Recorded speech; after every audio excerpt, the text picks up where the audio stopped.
ఇక డీటెయిల్స్ ఇస్తే కోట్ల కోసం బీజేపీ దిగజారుడు రాజకీయాలకు పాల్పడుతుందని భువనగిరి ఎంపీ చామల కిరణ్ కుమార్ రెడ్డి ఆరోపించారు. ఎమ్మెల్సీ ఎన్నికల్లో గెలవడానికి బీజేపీ ప్రజలను సెంటిమెంట్లతో రెచ్చగొడుతుందని అన్నారు. ఇక బండి సంజయ్ హిందూ ముస్లిం అని ఇండియా పాకిస్తాన్ అంటూ ప్రజల మధ్య విద్వేషం రెచ్చగొడుతున్నారని అన్నారు.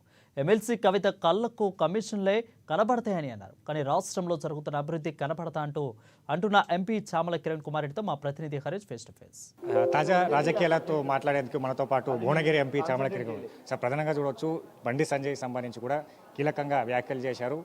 ఇండియా గెలవాలంటే బీజేపీకి ఓటేయండి, పాకిస్తాన్ గెలవాలంటే కాంగ్రెస్కు ఓటేయండి. ఈ కార్ రేస్లో ఇప్పటి వరకు ఫోన్ ట్యాపింగ్ సంబంధించి కూడా సిబిఐ ఎంక్వైరీ వేయట్లేదు, ఇరు పార్టీలు ఒకటే అని కూడా ఆయన వ్యాఖ్యలు చేస్తారు. ఏం చెప్తున్నారు? నేను ఒకటే చెప్తున్నానండి బండి సంజయ్ గారు, మీరు ఒక దేశానికి ఒక మినిస్టర్ ఆఫ్ స్టేట్ క్యాబినెట్ అదే ఏమంటారు హోంశాఖలో ఉండి మీరు మాట్లాడే దాన్ని చూస్తే నిజంగా ఆశ్చర్యం వేస్తుంది, నవ్వొస్తుంది.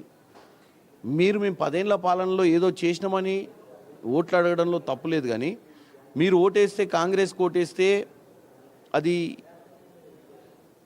పాకిస్తాన్కి గెలుపుకు కారణమవుతుంది, మీరు బీజేపీకి ఓటేస్తే ఇండియాకి అవుతుంది అని చెప్పేదాన్ని బట్టి చూస్తే ఓట్ల కోసం ఎంత నీచటానికైనా నీచ స్థాయికైనా దిగజారటాన్ని క్లియర్గా కనపడుతుంది.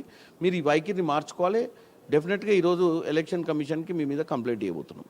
ఒకవైపు కిషన్ రెడ్డికి సంబంధించి కావచ్చు, కాసేపటి క్రితమే ఎమ్మెల్సీ ఎన్నికలకు సంబంధించి కూడా కాంగ్రెస్ పార్టీకి గెలిచే సత్తా లేదు, అందుకే ఒక్క స్థానంలోనే పోటీ చేసింది, 3 స్థానాల్లో పోటీ చేస్తే కూడా కాంగ్రెస్ పార్టీ గెలిచే అవకాశాలు లేవని చెప్పి కాంగ్రెస్ పార్టీ గెలిచే పరిస్థితి ఉందా లేదా అనేది రేపు జరగబోయే కరీంనగర్, ఆదిలాబాదు, పట్టభద్రుల దాంట్లో తెలిసిపోతుంది.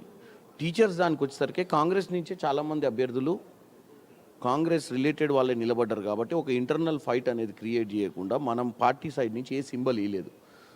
ఎందుకంటే ఇక్కడ కాంగ్రెస్ సింపథైజర్స్ ఉన్నటువంటి ఆర్గనైజేషన్సే కంటెస్ట్ చేస్తున్నాయి కాబట్టి. అంతే తప్ప కాంగ్రెస్ పార్టీకి ఈరోజు ప్రజల మధ్యనికి పోయే చెప్పుకోవాల్సిన ఎన్నో కార్యక్రమాలు సంవత్సరాలు చేసింది. మాకు అటువంటి పరిస్థితి, మాకు వాళ్ళ మాదిరిగా 10 సంవత్సరాలు పరిపాలించి ఈరోజు రాజకీయమే మాట్లాడి డెవలప్మెంట్ గురించి మాట్లాడకపోవడం అనే పరిస్థితి మాకు లేదు. అంటే ఎందుకు సార్ ఇప్పుడు బీఆర్ఎస్ పార్టీ సంబంధించి కావచ్చు, సొంత నియోజకవర్గాల్లో కేటీఆర్, కేసీఆర్ సంబంధించి ఎన్నికలు జరగబోతూ ఉన్నాయి. ఎన్నికలు ఎందుకు అంటే ఓటమి భయం పట్టుకుందాం సార్ దూరంగా ఉండడానికి కారణం ఎవరు? బీఆర్ఎస్ పార్టీ అనేది ఆల్రెడీ 8 లోక్సభ సీట్లలో గుండుసున్నా వచ్చింది. వాళ్ళు ఇప్పుడు ఎన్నికలు ఫైట్ చేసే పరిస్థితి లేరు. వాళ్ళు బీజేపీకి మద్దతు ఇచ్చే దాంట్లో ఒక మంచి మూమెంట్లో ఉన్నారు. బీజేపీకి మద్దతు ఇచ్చి బీజేపీని గెలిపించి కాంగ్రెస్ని ఇటు భారతదేశంలో కానీ రాష్ట్రంలో కానీ కాంగ్రెస్ని విమర్శించాలి, కాంగ్రెస్ని ఎండగట్టే ప్రయత్నంలో బిజీ ఉన్నారు తప్ప వాళ్ళు బీజేపీతో.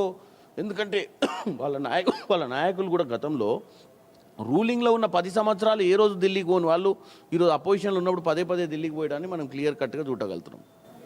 పీపీపీ ట్రిపుల్ పీ మోడ్ నడుస్తూ ఉన్నది, ప్రజాపాలన కాదు, ఈ ట్రిపుల్ పీ మోడ్ నడుస్తూ ఉంది కాంగ్రెస్ తెలంగాణలో అని ఎమ్మెల్సీ కవిత వ్యాఖ్యలు చేశారు. ఒకటి 10% సర్కార్ నడుస్తూ ఉన్నది అని కూడా చెప్పండి. ఎమ్మెల్సీ కవిత గారు కూడా మాకు ఎంత పర్సంటేజ్ నడుస్తుంది అనేది ఆమె చెప్పాలి. ఎందుకంటే ఆమెకే ఎక్స్పీరియన్స్ బాగుంది పర్సంటేజ్ దందాలల్లా.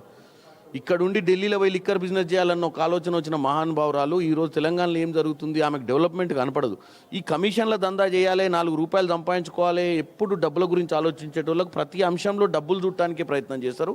ఆమెకు రాష్ట్రాన్ని బాగు చేయాలి, రాష్ట్రంలో త్రిబుల్ కట్టాలి, రాష్ట్రంలో స్కిల్ యూనివర్సిటీ కట్టాలి, రాష్ట్రంలో ఒక ఫ్యూచర్ సిటీ తీసుకురావాలి, రాష్ట్రంలో ఒక మెట్రో తీసుకురావాలి, ఎక్కడ ప్రాంతాలల్లో మెట్రో అందుబాటులో లేని దగ్గర అనే ఒక ఆలోచనతో కాంగ్రెస్ పార్టీ ముందుకు పోతుంటే ఆమెకు పీపీపీ మోడల్ని ఆమె పీపీపీ మోడల్ అంటే ఓన్లీ పర్సంటేజ్ల ఆలోచనలోనే ఉంది తప్ప తెలంగాణ రాష్ట్రం గురించి 10 ఏళ్ళ నుండి కూడా వాళ్ళు పర్సంటేజ్ల గురించి ఆలోచించారు. ఈరోజు అధికారం కోల్పోయిన తర్వాత కూడా పర్సంటేజ్ల గురించి ఆలోచిస్తున్నట్టు కనపడుతుంది. రైట్. ప్రధానంగా ఏదైతే రాష్ట్రంలో సంబంధించి కావచ్చు బీజేపీ బండి సంజయ్ అలాగే కిషన్ రెడ్డి వ్యాఖ్యలు ఏవైతే ఉన్నాయో సంబంధించి కూడా అవన్నీ నిరాధారమైన ఆరోపణలు చేస్తూ ఉన్నాడు. ఈ వ్యాఖ్యలకు సంబంధించి అంటే ఓట్లు దండుకునేందుకు బీజేపీ నేతలు ఇట్లాంటి ప్రయత్నాలు చేస్తూ ఉంటారు, ఇట్లాంటి పనిచేస్తూ ఉంటారని కూడా ఎంపీ చామల కిరణ్ కుమార్ చెప్తుంది. ఇక మరోవైపు రాష్ట్రంలో 10 ఏళ్ళ అధికారంలో ఉన్న బీఆర్ఎస్ పార్టీకి సంబంధించి పర్సంటేజ్ ప్రభుత్వంగా గతంలో నడిచింది, ఇప్పుడు ప్రభుత్వం కోల్పోయిన తర్వాత కూడా పర్సంటేజ్లు గుర్తొస్తా ఉన్నాయని కూడా నేతలకు MP Chamala Kiran Kumar camera person మనోజ్తో కలిసి హరీష్, ANN న్యూస్, హైదరాబాద్.